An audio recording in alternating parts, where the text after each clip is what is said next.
மகாராஷ்டிராவில் ஒரு ஐஃபோனுக்காக ஒரு குடும்பமே பலியாயிருக்குங்க. ஒரு 2 நாளைக்கு முன்னாடி நீங்கள் பேப்பர், டிவிலலாம் பார்த்துருப்பீங்க. ஒரு பையன் மலை உச்சியில் போய் நின்றுட்டு குதிக்கிற மாதிரி மிரட்டி, அவங்க அப்பாவும் சேர்ந்து விழுந்து, தடுக்க போன அவங்க அப்பாவும் விழுந்து, அதுக்கப்புறம் அவங்க அம்மாவும் விழுந்து, மொத்த குடும்பமே இறந்துட்டாங்க. 3 பேரும் இறந்துட்டாங்க. காரணம் ஒரு ஐஃபோன். இந்த பையன் 10த்தில் 92% எடுத்து பெரிய லெவலில் மார்க்கெல்லாம் எடுத்து, 12த்துலேயும் நல்ல மார்க் எடுத்து நீட் எக்ஸாமுக்காக எழுதுறதுக்காக படிச்சுட்டு இருந்திருக்கான். அந்த மாதிரி பையன் இந்த மாதிரி ஒரு எண்ணம் இருந்திருக்கு. அந்த போன வருஷம் தான் ரொம்ப இதே மாதிரி மிரட்டல் பண்ணி ஐஃபோன் வாங்கியிருக்கான். அது இஎம்ஐ போட்டு வாங்கி கொடுத்துருக்காரு அவங்க அப்பா. இந்த பையனோட பேர் குணால், அவங்க அப்பா பேர் முரளிதர். அவர் ஒரு லாரி டிரைவராக இருந்திருக்காரு. தன்னுடைய சக்திக்கு மீறி படிக்க வைக்கிறது, தனியார் பள்ளியில் படிக்க வச்சு அவனை ஒரு பெரிய லெவல் ஆக்கணும்னு நினச்சி நிறைய விஷயங்களை பண்ணிகிட்டு இருந்த வருஷத்தில் ஐஃபோன் வாங்கி கொடுத்துருக்காரு. ஐஃபோனும் அவன் ரொம்ப ப்ரெஷர் பண்ணி இதே மாதிரி பிரச்சனை பண்ணி தான் அவன் வாங்கியிருக்கிறான். இஎம்ஐயில் போட்டு வாங்கி கொடுத்த அந்த விஷயங்களை இந்த மாதம் இஎம்ஐயினுடைய அந்த ஐஃபோனுடைய இஎம்ஐ கட்ட முடியாத ஒரு சூழ்நிலை வந்திருக்கு. அது முடியாது அப்படிங்கிற ஒரு இதில் 2 பேருக்கும் இடையில் வாக்குவாதங்கள் வந்திருக்கு. அப்பா பையனுக்கு இடையில் இந்த மாதம் பண்ண மாட்டேன் அப்படிங்கிற மாதிரி. அதுக்கு அந்த பையன் கோவிச்சிட்டு போய் ஒரு மலை உச்சியில் போய் நின்று, அந்த மலை உச்சி 300 அடி இருக்கும் போல இருக்குது அந்த பள்ளம். அது மேலே நின்றுட்டு போய் நான் மிரட்டல் விடுத்து, நான் குதிச்சிடுவேன் நீ கட்டலான்னொடனே எனக்கு சரி அப்படின்னு சொல்லிவிட்டு மொத்த குடும்பமும் கிராமமே போய் அவன்கிட்ட மன்றாடி இருக்காங்க. நீ பண்ணாதடா, இப்படிலாம் பண்ணாதன்னு எல்லாரும் பண்ணியிருக்காங்க. அதெல்லாம் கிடையாது, நீங்கள் இவர் எப்படிலாமோ சமாதானப்படுத்துறதுக்கு அவங்க அப்பா முயற்சி பண்ணியிருக்காரு. கடைசியில் விளிம்பில் ஒரு 3-4 மணி நேரம் போராட்டத்தில் அவன் முனையில் போய் நின்றுட்டு குதிக்க போகிறான்னு சொன்னோடனே இவங்க போய் அவங்க அப்பா போய் டக்குன்னு போய் பிடிக்கிறாரு. அவன் விழுவான் அப்படிங்கிறது அவங்க அப்பா கையும் சேர்த்து இழுத்துட்டான் பயமாக. அது அந்த கடைசி நிமிஷத்தில் உள்ள பதட்டமான அவங்க அப்பாவும் சேர்ந்து அவர் பின்னாடி பேக் போட்டிருக்காரு. அவரும் சேர்ந்து விழுந்துறாரு. 300 அடி பள்ளத்தில் போய் உடல் சிதைஞ்சு இறந்து போகிறாரு. அவங்க அதை பார்த்த சம்பவத்தில் பின்னாடி இருந்த அந்த அம்மா, அவளுடைய மனைவி, அந்த பையனோட அம்மா வேகத்தில் என்ன செய்ய அப்படிங்கிறத அவங்களும் போய் ஒரு பதட்டத்தில் என்ன செய்கிறதுன்னு அவங்களும் அறியாமல் அவங்களும் போய் குதிச்சிட்டாங்க. ஆக மொத்தம் 3 பேரும் உடல் சிதறி இறந்துருக்காங்க. காரணம் ஒரு ஐஃபோன். அந்த ஐஃபோனால் உருவான இந்த விபரீதத்துக்கு காரணம் யாரை சொல்ல முடியும்? அந்த பையன் காரணமா, அந்த பெற்றோர் காரணமா அப்படிங்கிறது நம்ம இது நிறைய இடத்துல இந்த மாதிரி இருக்குது. போன வருஷம் தேனி மாவட்டத்தில் இந்த மாதிரியான ஒரு சம்பவம் நடந்தது.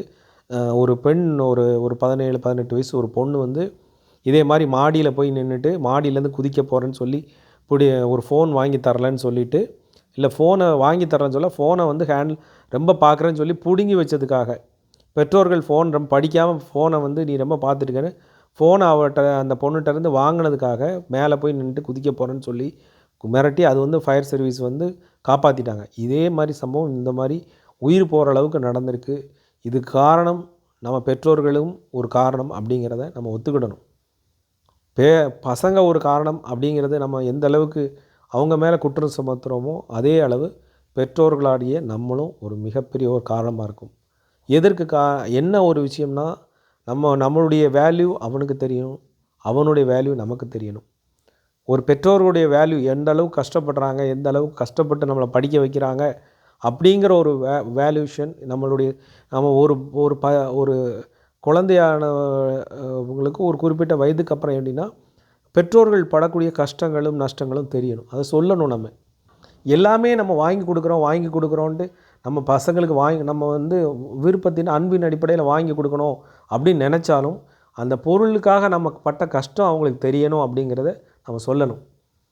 ஒரு மாதத்துக்கு ஒரு ஒரு பசங்களுக்கு பேரண்ட்ஸ் எவ்வளோ சம்பாதிக்கிறாங்க, அதுக்காக நான் எவ்வளோ மெனக்கிடுதேன், இவ்வளோ தூரம் நம்ம இன்வெஸ்ட் பண்ணுறோம், இவ்வளோ தூரம் நம்ம சேமித்து வைக்கிறோம், உன்னுடைய படிப்புக்காக, உன்னுடைய எதிர்காலத்துக்காக இவ்வளோ சேமிக்கிறேன், இந்த விஷயத்துக்காக இவ்வளோ செலவு பண்ணுறேன், எல்லாத்தையுமே ஃபேமிலியாக பகிர்ந்துக்கிடணும். இன்றைக்கி செலவு பண்ணக்கூடியதையும் பசங்களுக்கு சொல்லணும்.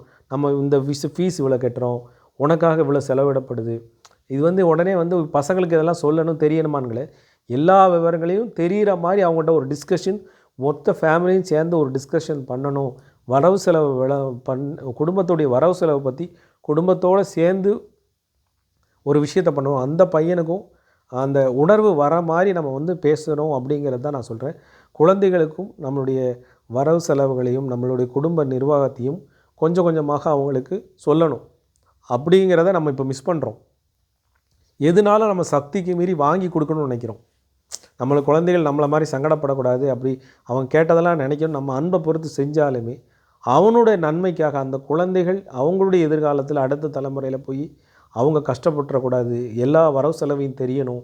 எல்லாம் ஒரு பொருளை வாங்குறது எப்படி, கொடுக்கறது எப்படி, ஒரு கடையில் போய் ஜாமான் வாங்குறது எப்படி, கடைக்கே போக தெரிய மாட்டேங்குது நிறைய பசங்களுக்கு. பெரிய பசங்களாக இருந்தாலும் கடைக்கு வந்து ஒரு ஒரு மளிகை பொருள் மொத்தமாக ஒரு லிஸ்ட்டு போட்டு கொடுத்து வாங்குறது, இது எல்லாத்தையுமே நம்ம சொல்லிக் கொடுக்க வேண்டிய கட்டாயம். இதெல்லாம் வந்து தடைப்படக்கூடிய காலம் வரும்போது இவன் வந்து கடைக்கு போய் ஜாமான் வாங்கும்போது ஒரு பொருளுடைய விலை எவ்வளவு எப்படின்லாம் அவனுக்கு மண்டையில் ஏறும்.